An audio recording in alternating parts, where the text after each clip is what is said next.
Hello दोस्तों, स्वागत है आप सभी का धीराज क्लासेस के यूट्यूब चैनल पर। और गाइस, जैसा कि आप जानते हैं अभी आपकी सीरीज चल रही है इंग्लिश की, और उसमें आज हमने अपना टॉपिक लिया है सेंटेंस कंप्लीशन। देखिए, इसमें होता क्या है, आपको कोई सेंटेंस दिया जाएगा और उसमें कोई ना कोई वर्ड मिसिंग होगा।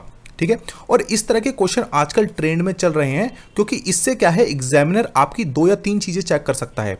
खासकर अगर मैं बात करूं टीचिंग के एग्जाम की, एक तो आपकी अंडरस्टैंडिंग चेक हो जाती है कि आप इंग्लिश को कितना समझ सकते हैं। सेकंड थिंग, इससे आपकी वोकैबुलरी भी चेक हो जाती है। तो इस तरह के क्वेश्चन काफ़ी पूछे जा रहे हैं एग्जाम में, तो आज के जो क्वेश्चन रहेंगे कुछ इसी तरीके से रहेंगे। ठीक है, तो शुरू करते हैं अपनी आज की वीडियो को। थोड़ा सा और आपको इसके बारे में ब्रीफ इंफॉर्मेशन देना चाहूँगा कि किस तरह से क्वेश्चन बनते हैं। देखिए, जैसे मैंने कहा, please read the third stanza of the report. Report का थर्ड स्टेंजा पढ़ो। ठीक है, तो स्टेंजा क्या यहां पर यूज किया जाएगा? नहीं, यहां पे स्टेंजा यूज नहीं होगा, क्योंकि अगर हम रिपोर्ट पढ़ रहे हैं तो जाहिर सी बात है उसके अंदर पैराग्राफ्स होंगे। ठीक है, तो आपको क्वेश्चन में 1 या 2 वर्ड ऐसे मिलेंगे जिनका मीनिंग लगभग सेम होगा, लेकिन क्या वर्ड वहां पर आना चाहिए ये आपको वहां पे चूज करना होता है। ठीक है, तो चलिए फर्स्ट क्वेश्चन पे चलते हैं हम। फर्स्ट क्वेश्चन आपसे पूछते हैं, you must ensure the correctness of the information before dash conclusion. यहां पे इंफॉर्मेशन की बात हो रही है और कुछ कंक्लूजन की बात हो रही है, और आपको 4 ऑप्शन दिए हैं क्या आना चाहिए: drawing conclusion, enabling conclusion, leaning conclusion या फिर जंपिंग कंक्लूजन। तो देखिए, छोटा छोटा सा माइनर सा डिफरेंस है, वो उसको हम देखते हैं। जब भी कोई इंफॉर्मेशन अगर हमें दी होती है और उसके बेस पर हम कोई अपना निर्णय लेते हैं या किसी समाधान पे पहुंचते हैं, तो उसको हम कहते हैं ड्राइंग कंक्लूजन। तो ये कंसिडरेबल है, यहाँ पे इंफॉर्मेशन के बेस पे हम कुछ कंक्लूजन निकाल लें, इसको हम मान सकते हैं। इनेबलिंग कंक्लूजन, क्या कंक्लूजन को हम इनेबल कर सकते हैं? जैसे हम किसी फ़ोन में अपने कोई फीचर को इनेबल करते हैं? नहीं, ऐसा नहीं हो सकता। लीनिंग माने होता है झुकना। कंक्लूजन की तरफ झुका जा सकता है क्या इंफॉर्मेशन के बेस पे? नहीं, यहां पे वो भी नहीं होता, क्योंकि लीनिंग कभी भी कंक्लूजन के लिए यूज नहीं किया जाता। जंपिंग टू द कंक्लूजन या जंपिंग कंक्लूजन क्या हो सकता है? कंसिडरेबल है। लेकिन होता क्या है, अब देखिए आपके पास 2 चीजें निकल के आई हैं, ड्राइंग और जंपिंग। देखिए, जंपिंग यहां पे नहीं होगा, यहां पे ऑप्शन ए सही होगा। जंपिंग क्यों नहीं होगा इसको समझ लो। जब भी आपको कोई इंफॉर्मेशन नहीं दी है और आप डायरेक्ट कंक्लूजन पे पहुंचते हैं, तब आप यहां पर यूज करते हैं जंप का। लेकिन यहाँ पे तो इन्फॉर्मेशन दी है और आपको करेक्टनेस चेक करने के लिए कहा जा रहा है, तो हम क्या यूज करेंगे यहाँ पे? ड्राइंग। ठीक है, you must ensure the correctness of the information before drawing conclusion. ठीक है, तो एक छोटा सा माइनर सा डिफरेंस था। ठीक है, समझ में आया? चलिए अब हम चलते हैं अपने नेक्स्ट क्वेश्चन पे, सेकंड क्वेश्चन पे। सेकंड क्वेश्चन देखिए, when he found the wallet his face glowed but soon it faded as the wallet was dash. अब देखिए, इस क्वेश्चन को अगर आप पढ़ लिया है आपने, तो अब आप इससे मीनिंग निकालिए कि वो कहना क्या चाहता है। तो इससे एक तो आपकी अंडरस्टैंडिंग चेक हो जाती है कि आपसे क्वेश्चन में जो पूछा जा रहा है आप उसे समझ पा रहे हैं या नहीं। ठीक है, दोबारा एक बार पढ़ेंगे हम। When he found the wallet his face glowed but soon it faded as the wallet was dash. जो उसका वॉलेट है वो जाहिर सी बात है चोरी हुआ होगा। ठीक है, और उसका फेस जो है ग्लो करा, यानी कि उसे खुशी मिली, लेकिन बाद में क्या हुआ, उसका जो फेस था वो फेड हो गया। क्यों? क्योंकि वॉलेट जो था वो क्या था? एम्प्टी था, वैकेंट था, रिकवर्ड था या स्टोलन था। तो देखिए, जब कोई सीट खाली होती है तब हम वहां पे यूज करते हैं वैकेंट का। यहां पे वॉलेट की बात हो रही है, तो वॉलेट के लिए क्या यूज करेंगे हम यहाँ पे? एम्प्टी। ठीक है, when he found the wallet his face glowed but soon it faded as the wallet was empty. ठीक है, तो करेक्ट आंसर क्या है यहाँ पे? Option A. समझ में आ गया आपको? चलिए चलते हैं अब अपने नेक्स्ट क्वेश्चन पे, थर्ड क्वेश्चन पे। थर्ड क्वेश्चन देखिए, it is desirable to take dash in any business if you want to make profit. अब कुछ बिजनेस की बात हो रही है, प्रॉफिट की बात हो रही है, तो क्या वर्ड आना चाहिए यहाँ पे? Advice, risk, loan, recourse. तो ये टोटली आपकी अंडरस्टैंडिंग के ऊपर है, और आप, मुझे लगता है कि सही आंसर दे पाएंगे। और एक लास्ट वीडियो में मैंने आपको एक सजेशन दिया था। सजेशन ये था कि आप जो डेली न्यूज़पेपर पढ़ते हैं उसके लिए आप कोई इंग्लिश न्यूज़पेपर को प्रेफर करें। जिसमें कि मैंने आपको सजेस्ट किया था, एक तो है आपका टाइम्स ऑफ इंडिया और दूसरा आप द हिंदू। इन दोनों ही जो भी न्यूज़ आपको अच्छी लगती है, जिसकी भी अच्छी लगती है, उसकी एप्लीकेशन को आप डाउनलोड कर लें और कोशिश करें कि सुबह मॉर्निंग में या जब भी आपको टाइम मिलता है ज़रूरी आप हेडलाइन तो ज़रूर ही पढ़ा कीजिए इंग्लिश में। ठीक है, आपको बहुत बेनिफिट मिलेगा, कम से कम आपकी वोकैबुलरी इंक्रीज होगी। ठीक है, तो यहाँ अगर इस क्वेश्चन की अब हम बात करते हैं, क्या आना चाहिए यहाँ पर, एडवाइस, रिस्क, लोन या रिकोर्स। तो बिजनेस की बात हो रही है, प्रॉफिट की बात हो रही है, तो क्या आएगा यहाँ पे, रिस्क आएगा, लोन नहीं होगा। क्या क्या हम ऐसा कह सकते हैं कि it is desirable to take loan in any business if you want to make profit, loan लो। यहाँ पर हमें चूज करना होता है बेस्ट आंसर। एडवाइस भी नहीं होगा कि सलाह लो तुम, रिकोर्स भी नहीं होगा, यहाँ पे करेक्ट आंसर है आपका रिस्क। और आपने मूवी भी देखी होगी, जो एक वेब सीरीज आई थी, उसमें कहा गया था रिस्क है तो इश्क है। ठीक है, चलो समझ में आ गया आपको। चलिए चलते हैं अपने नेक्स्ट क्वेश्चन पे, फोर्थ क्वेश्चन पे। फोर्थ क्वेश्चन देखिए, the rocket dash the target and did not cause any casualty. Rocket target casualty नहीं हुई है, क्या मीनिंग निकलता है, क्या सेंस निकलती है यहाँ पे, इस क्वेश्चन से समझिए आप। क्या आना चाहिए इसके अकॉर्डिंगली जो इस सेंटेंस को कंप्लीट करे। Sense, the rocket sense the target, क्या बनता है यहाँ पे, नहीं। The rocket reach the target, ये इसको हम कंसीडर कर सकते हैं। The rocket miss the target, rocket ने टारगेट को मिस कर दिया। And did not any casualty, और कैजुअलिटी नहीं हुई, नहीं, ऐसा नहीं होगा, क्योंकि हमें तो हम चाहते हैं कि वो टारगेट पे पहुंचे। ठीक है, एक्सप्लोडेड भी नहीं होगा, क्यों, रॉकेट जो है उसने टारगेट को एक्सप्लोड कर दिया, बम से उड़ा दिया और कोई कैजुअलिटी नहीं हुई, तो कोई इसमें सेंस नहीं निकलती है। यहां पे हमारा बनता है ऑप्शन बी। ठीक है, the rocket reach the target and did not any casualty, rocket जो है टारगेट पे पहुंच गया और कोई कैजुअलिटी भी नहीं हुई।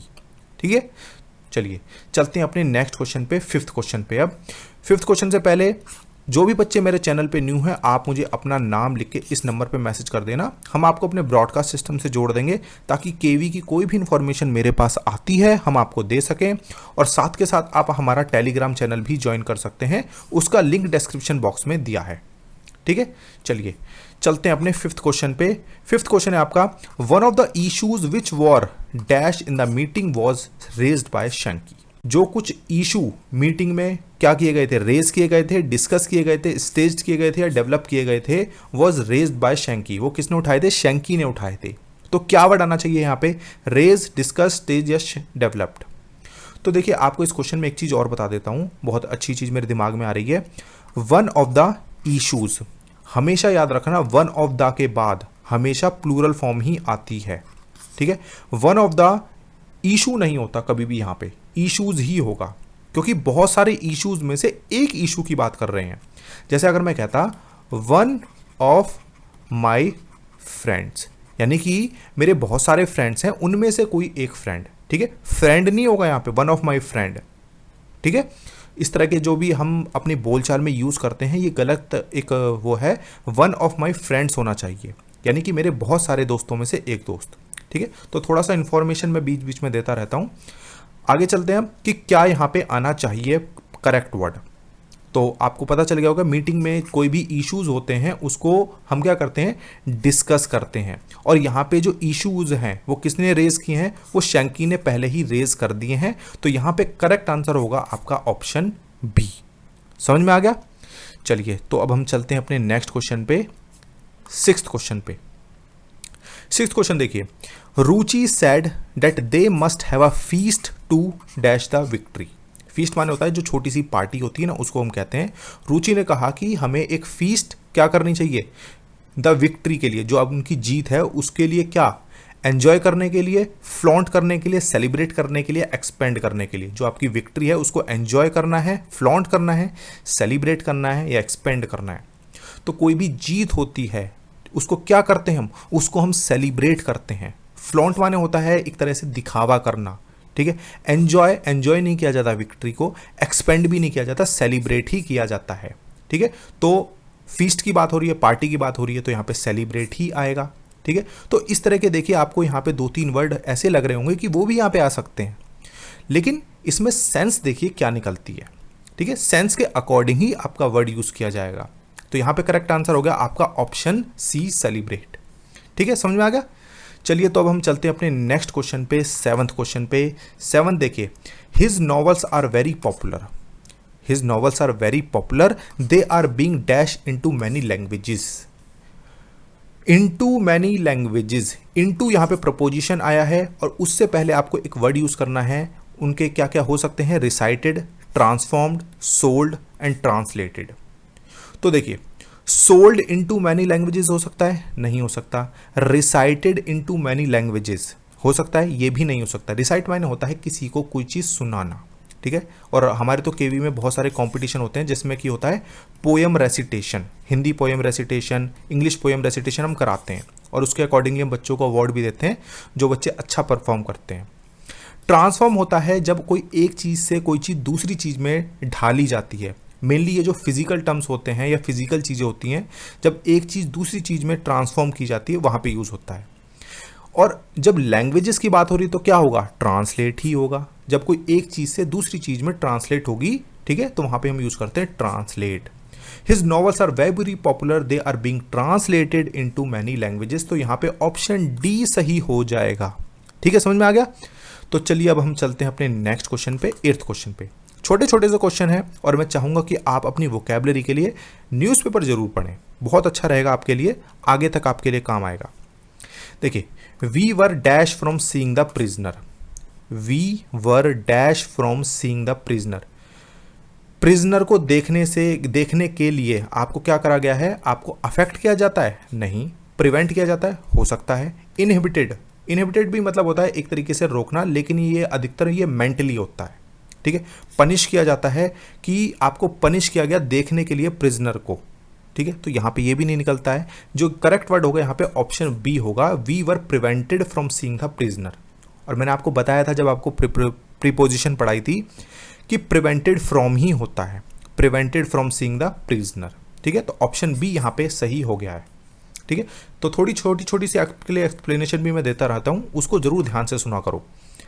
आई dash to the teacher for coming late to the school, I dash to the teacher for coming late to school. क्या सेंस निकलता है, क्या वर्ड यूज होगा, देखते हैं। I went to the teacher for coming late to the school, मैं teacher के पास गया लेट आने पर स्कूल, तो नहीं, ये नहीं निकलता हमारा। I apologise to the teacher for coming late to school, बिल्कुल ये कंसिडर कर सकते हैं। I blame to the teacher, teacher को ब्लेम किया मैंने स्कूल में लेट आने के लिए, नहीं। I talk to the teacher for coming late to school, ये भी नहीं होता। तो यहाँ पे जो करेक्ट बनता है आपका ऑप्शन बी बनता है। हालांकि डी भी बन सकता था, लेकिन हमें चुनना है बेस्ट, तो बेस्ट है आपका option B, I apologise to the teacher for coming late to school. Okay, तो चलिए अब हम चलते हैं अपने लास्ट क्वेश्चन पे, 10th क्वेश्चन पे। 10th क्वेश्चन देखिए, great dash depth is required to be a teacher of philosophy, great dash depth is required to be a teacher of philosophy. Philosophy का टीचर बनने के लिए आपको ग्रेट डैश डेप्थ चाहिए। Depth किस चीज़ की चाहिए आपको, इंटेलिजेंट की, नहीं। इंटेलिजेंट जो है आपका एक एडजेक्टिवली यूज़ किया जाता है, वो भी लास्ट में यूज होता है। जैसे हम कहें ही इज़ वेरी इंटेलिजेंट, ठीक है, हम स्टार्टिंग में यूज़ कर रहे हैं इसको एज अ सब्जेक्ट, तो वो यहाँ पे यूज़ नहीं होगा। इंटेलेक्चुअल्स डेप्थ, नहीं, ये भी नहीं होगा, क्योंकि इंटेलेक्चुअल्स कोई वर्ड नहीं होता है, उसमें एस नहीं लगता है। Great intellectual depth is required, ये कंसिडरेबल है। Great intellectual depth is required to be a teacher of philosophy, इसको हम मान सकते हैं। ग्रेट इंस्ट्रक्टिव डेप्थ, नहीं, ये भी नहीं बनता है। तो यहाँ पे करेक्ट आंसर ऑप्शन सी ही होगा, great intellectual depth is required to be a teacher of philosophy. तो यहाँ पे ऑप्शन सी सही है। देखिए, जितने भी क्वेश्चन हैं इसमें आपकी थोड़ी सी सेंस चाहिए, और मुझे लगता है कि आपने बिल्कुल सही आंसर भी दिए होंगे, ठीक है। तो गाइज ये थे आपके टोटल 10 क्वेश्चन। आई होप आपको अच्छे से समझ में आए होंगे। इस तरह के क्वेश्चन की प्रैक्टिस आप ज़रूर करें, ठीक है, क्योंकि इस तरह के क्वेश्चन आजकल थोड़े से ट्रेंड में है और पूछे भी जा रहे हैं। डायरेक्ट वोकैबुलरी ना पूछ के आपको इस तरह के 4 ऑप्शन दे दिए जाएंगे और आपसे करेक्ट आंसर पूछा जाएगा, ठीक है। तो गाइज अगर आपको सेशन अच्छा लगा है तो लाइक कर दीजिए और कमेंट करके ज़रूर बताइए, ठीक है। चलिए, thank you so much guys.